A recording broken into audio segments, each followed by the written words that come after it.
Hey guys, I apologize for the bad sound quality of the previous video.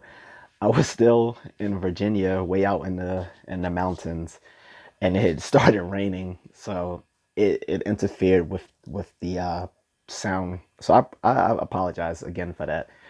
In the future, I do plan on remastering all my old videos once I have the technical know-how and maybe the the funds to do so. But I want to do a George Lucas remastering of all my old stuff eventually, so that it increases the enjoyability of watching those for the people who can even stand to listen to me. But I wanted to double down on what I said in the previous video, since a lot of it was muted, which was I was saying that more Black people need to embrace skepticism, particularly scientific skepticism. And I wanted to disambiguate those different terms because skepticism is a kind of promiscuous word. You have skepticism in the everyday sense of just disbelieving or doubting something, which is undoubtedly its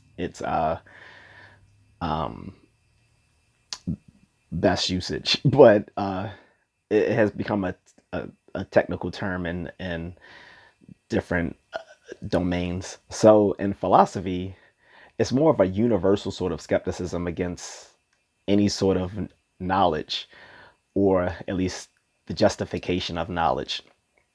And you have two different camps. You have the academic Cartesian skepticism that basically says that we're not justified in really knowing anything, but it doesn't go so far as to say that we're not justified in knowing anything, including our own our own skepticism itself. Where Pyrrhonic skepticism, if I'm saying that correctly, Pyrrhonic, which is a different school of uh, ancient Greek philosophy from the academic Greek philosophy coming down from like Plato's Academy or whatever. They are completely consistent to the point of being a bit silly. So they don't believe that any knowledge can be justified, including that very claim itself. Okay. Well, okay. But there's this modern skepticism movement, which is science called scientific skepticism, which is basically a part of critical thinking where people will question or challenge claims based on the evidence or lack thereof for them. And you see this with the Center for Inquiry and their offshoots like the Psi, the Committee for Skeptical Inquiry, which used to be called SciCop, which stood for the Committee for Scientific Investigation of Paranormal Claims, or claims of the paranormal. It was a mouthful, but SciCop was a cool term, was a cool abbreviation, but the way it was spelled out was a bit of a mouthful, sort of like Agents of Shield. I'm not going to spell that out. Okay. Um, then there's another type of philosophical skepticism, which is also embraced in science, which is a methodological skepticism, which is basically using skepticism as a methodology towards empirical science. So the form of skepticism I embrace is the scientific skepticism, or methodological skepticism, if you rather.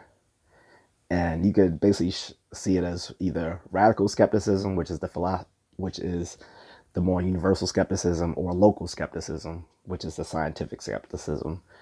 A lot of isms and skepticisms. But anyway, let's just talk about scientific skepticism for the nonce, which is basically challenging and debating claims based on the evidence the evidence or lack thereof. Okay, which feeds into a larger part of critical thinking skills itself, which is, weighing claims based on the evidence for and against them, which embraces not only scientific thinking, but the use of logic, scientific skepticism, and even a healthy dose of cynicism. Although I don't want to confuse critical thinking with cynicism, which often it is attributed to, and it's not. That might be for people who just don't like folks who think critically about things that challenge their own beliefs. We all do that to some degree, which is a shout out right now to the Facebook and Twitter page Debunking Denialism. I think the person behind those pages is some white Australian liberal, and he really does not understand what he's trying to promote. He claims he's trying to promote reason and science. However, he bashes people who don't agree with him. That's not promoting reason. And if someone challenges your views, you might want to step back and say, hey, you know what? I don't agree, but you do make some good points. He never says that. He doubles down, and then even worse, uses fallacies to attack people who disagree with him. He's done it on a number of occasions with me. I've already pointed it out once where we disagreed over the nature of opinions, and I told him that opinions, like any other claim, is something that's either true or false. And he didn't understand this and no, some claims are just not true nor false. They're just a bit of nonsense. And I was like, well, no. One of our most basic laws of logic, the principle of bivalence, asserts that every proposition, well, let me get that. Let me be more clear. Every expression or assertion, etc., that expresses a proposition is either true or false. And all of our other fundamental laws of logic build off of the principle of bivalence. The notion of truth itself is predicated on the principle of bivalence. So you don't get around it. What we can simply say is sometimes we don't know the veracity of claims. We can just judge them based on their rationality. Some claims are rational, some aren't. But an irrational claim might turn out to be true. And conversely, a rational claim might turn out to be false. But sometimes that's the best we can go with, is whether a claim is rational or not. But that doesn't change the fact that every claim or any other expression is either true or false. Anyway, so we disagreed on that. Then we knocked heads on stuff like Lords of the Rings, the spinoff coming to Amazon Prime, and he was claiming that people were racist if they didn't like the trailer for it because it showed a black elf and stuff like that. And I was like, well, dude, that doesn't vibe with what we know about Nordic fairy tales, Scandinavian, fairy tales and myth. And he was like, well, maybe if you knew your Tolkien stuff better, you would know that there were dark elves. And everyone went into a frenzy because we realized he doesn't know what the fuck he's talking about.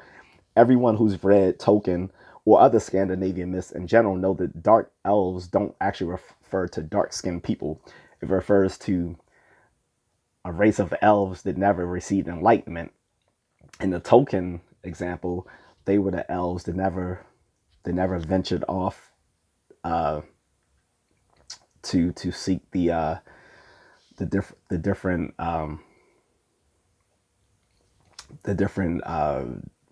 I don't want to call them Scandinavian gods because they're more aligned with being angels, not actually gods. There's only one god in the Tolkien stuff, Iluvatar, but I guess you can call them the minor gods or angels, whatever. So you had and they were in two classes. There was the Maya, which were the lower ones, the angels subservient to the higher angels, who were the well, anyway, I don't want to get into all that. The point being, he didn't know what the fuck he was talking about. And instead of just admitting, hey, I'm sorry, I was wrong about that, but I think people are overreacting to the black elf, he could have just been honest and said that. But he's not an intellectually honest person. And it came up again when because he often posts political things on his page and then writes it off as being critical thinking or skepticism, and it's not. Too often, and I'm gonna go into a rant here. Too often, liberals, especially white liberals, think that they are the arbiters of science, and that anyone else is not. And liberals can be just as anti-science as anyone else on certain things that go against their ideology. Things like nuclear research, for instance, or evolutionary psychology, things like that. They tend to be quite anti-science on those matters. But regardless, people sometimes in the skeptics movement do tend to be more on the liberal side. But the problem with that is that they take their political viewpoints as also being matters of fact as well, when they're not. And it shows when they can't defend them rationally, like they can defend other things that they will rightfully defend, like like vaccines and climate change, stuff like that. Like with that, it's pretty banal, their defenses of that, because there's so much evidence there. But when the light of evidence shines on your claims on other things, especially of a social political nature, in a way that's not favorable to you, and then you double down on it and claim that everyone else is either being irrational, racist, conservative, and so forth, then you're not promoting reason anymore. You're promoting your own political biases and pre-existing beliefs. So, for instance, we were talking about Ukraine, and he posted a meme that attacked people for being sympathetic to Russians. And I was like, dude, this really is not it. I was like, people can defend regular Russian people. I was like, the selective moral outrage is palpable, I should say palpably missing when it comes to other groups, specifically non-white, non-European groups that's currently undergoing aggressive conflicts right now as well. And I named a bunch of different countries like Syria, Ethiopia, Palestinians in Jerusalem. Like they just had a thing over Ramadan, which I've made a video about. And I named a bunch of other places as well. And then I also pointed out that blacks and Indians trying to flee to Ukraine during the invasion were treated horribly by Ukrainians. And I also pointed out the fact that Russia's attack was not unprovoked, because we've known now that for at least a year, if not longer, the Ukrainians were planning a military attack to regain Crimea and part of Donbass, which is very contentious. And I was saying, and I was honest, I said, look, the chain of events of who caused what is quite muddled, but to say that Ukraine is an innocent victim is just wrongheaded. And so he attacked me saying I was morally vacuous, that I'm just talking about what about the U.S. No. And I said, and what point was I talking about the U.S.? People who know me personally or watch my videos don't know that I'm not all pro-America. Like, that's not really my style at all, okay? And being morally vacuous, I was like, how? So you choose to ignore all those other countries I just pointed out, but I'm being morally vacuous. I said, well, you're cherry picking whom you're going to back, right? And I was like, yeah. I said, I'm not going to hear that. So usually I keep things cordial with him, even when I disagree. But when you call me morally vacuous, I'm going to dig into your shit. And I pointed out a lot of fallacies. Just for the sake of brevity, I didn't mention all of them in the arguments that he was making against me and others. But I said, basically, look, you're using straw man arguments. You're lobbying ad hominems at people who disagree with you. You're making a bunch of irrelevant fallacies and non sequiturs. Okay. Your arguments are question begging. And I mentioned a bunch of other stuff. I was like, but you're supposed to be promoting reason. Okay. And I was like, if I'm morally vacuous, I was like, In virtue of what? What I was like, what ethical theory are you using to justify that attack that I'm morally vacuous? Because I do care about people. It's just I care about all people. I don't just pick the nice European country where people look like me. Well, not like me, but look like him, I should say. So, what did he do? Did he come up with a witty reply? Did he say, "Oh, you have a good point. Maybe I'm just being a little bit too passionate because I care about what's going on." Um, or say, well, maybe I'll get back to you on that when I have something better to say about it. No, none of those things. He simply deleted my comments and anyone else like mine who agreed with me, and basically prevented me from commenting. It's his page. He can do what he wants. That's fine. That's perfectly okay. But don't pretend you're promoting reason when you're being intellectually dishonest. If you're being intellectually dishonest, you're not promoting reason, and you don't want to debate a guy who's actually trained in academic philosophy, because we will call out your shit. Like I said, I was nice enough to call out just some of the fallacies. If I was the younger me who was just starting out in philosophy, I would have named every single fallacy he made and named it in the Latin expression, because we do like to do that sort of stuff just to be assholes. We'll point out every fallacy you committed and in the Latin term for it. I didn't do all that. I pointed out some of them just to show him that I realized that he's making a lot of errors in reasoning, and that it's not going to fly as you promoting reason. But again, like I said, instead of him being a little bit intellectually humble about it, he'd rather just delete people. So fuck debunking denialism. His page is by someone who doesn't fundamentally understand what reason is about. When someone challenges your views, even defeats your views, that's a good thing. I mean, you just learned something. One of the best things that can happen to me is that you point out that I'm wrong about something, and I've realized, hey, I am wrong about that. I will tell you, and I will thank you for it. I'm being quite sincere, because it's happened a number of times. I know I'm often wrong about a lot of things. Most people are wrong and mistaken about a lot of given topics that they might talk about. So you have to have some intellectual humility. But too often, people in the skeptics movement are dogmatic and arrogant with the things that they talk about, and they're not used to being able to be challenged by people who are intellectually tooled to give them a good repartee. They're usually used to debating people who don't have much education beyond high school or vocational trade, or of a conservative viewpoint or stuff like that. So they don't have to really deal with someone who has the philosophical tools that can give them a good argument, and it shows in the stuff that they say and write. So I don't want to scare people away from the skeptics movement, because I think it is still important for folks, especially black folks, to embrace a healthy skepticism. But we need to be careful about adding our political beliefs into something that doesn't need to be added there.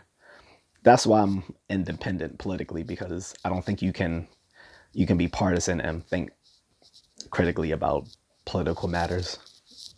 But aside from that, again, I want more black people and all people in general to embrace skepticism, and be wary of people on social media that say that they're promoting reason or science or skepticism, but don't know how to think on their feet when they're challenged. Okay, because he definitely doesn't. Instead, he just deletes your comments if you disagree with him. That's not promoting reason. Let those comments stand, even if you disagree with them, so that others can see and make their minds up for themselves. That's how you promote reason. And then when people direct a comment to you or to they, it becomes a conversation. All right. So enough of that bloviating on my side. Again, you can still check out the links from the previous video to learn more about skepticism and different concepts that you can use in everyday conversations with people dealing with matters of politics, social issues, pseudoscience, medical quackery, and all sorts of stuff like that. Okay, guys. But fuck debunking denialism. Whack ass. Next time you want to debate someone, get your weight up, because you can't obviously debate someone who's trained in analytic philosophy and logic. Sorry, buddy. I'm just a contrarian.